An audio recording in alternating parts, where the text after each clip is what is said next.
৭টি ৪ এবং ৫ ছক্কার সাহায্যে সৌম্য সরকার একাই ৫৪ বলে করেছেন ৮৬ রান। গ্লোবাল সুপার লিগের ফাইনাল ম্যাচে যেখানে সৌম্যের খেলা নিয়ে ছিল অনিশ্চয়তা, সেখানে অবিশ্বাস্য এক ইনিংস খেলে দলকে নিয়ে গেছেন ১৭৮ রানের চ্যালেঞ্জিং স্কোরে। এই দিন টস জিতে রংপুর রাইডার্স আগে ব্যাটিং করার সিদ্ধান্ত নেয়।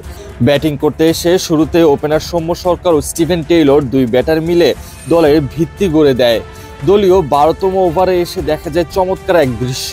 সেই ওভার থেকে দুজনের শততম জুটি এবং দুই ওপেনার দেখা পান হাফ সেঞ্চুরি করার পর সৌম্য সরকার করেন তার চিরচেনা উদযাপন। সৌম্য সরকারকে এভাবে ফিরে আসতে দেখে খুশি তার ভক্ত সমর্থকেরা। আসলে বাংলাদেশ ও ওয়েস্ট ইন্ডিজ সিরিজের ১৫ সদস্য স্কোয়াডে আছেন সৌম্য সরকার।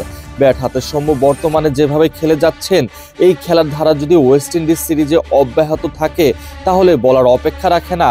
সেখানে বাংলাদেশ তাহলে সৌম্যের ব্যাটের উপর ভর করে জয়ের স্বপ্ন দেখতে পারবে, যেমনটা রংপুর রাইডার্স দেখছে। সৌম্য সরকার ও স্টিভেন টেইলর ১২৪ রানের দুর্দান্ত জুটি গড়েন।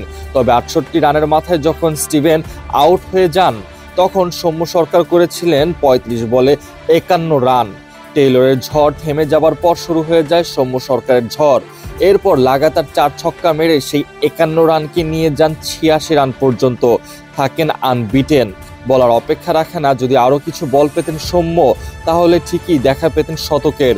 তবে দুর্ভাগ্যক্রমে ২০ ওভার শেষ হয়ে যাওয়ায় সৌম্যের আর সুযোগ হয়ে ওঠেনি নিজের শতক পূরণ করার। মাঝে দিয়ে অবশ্য পড়ে গিয়েছিল ২টি উইকেট। তবে শেষ পর্যন্ত অধিনায়ক নুরুল হাসান সোহানকে নিয়ে দলকে ১৭৮ রানের পুঁজিতে নিয়ে যান সৌম্য। মাঠ ছাড়ার আগে সৌম্যের ব্যাট থেকে আসে ৫৪ বলে ৮৬ রান, আর ওদিকে নুরুল হাসান সোহানের ব্যাট থেকে আসে ৪ বলে ২ রান। বলার অপেক্ষা রাখে না, সৌম্য এই দুর্দান্ত ইনিংস খেলে নিজের আত্মবিশ্বাস ফিরে পেয়েছেন বহুগুণে, যা তিনি কাজে লাগাতে পারবেন ওয়েস্ট ইন্ডিজ সিরিজে।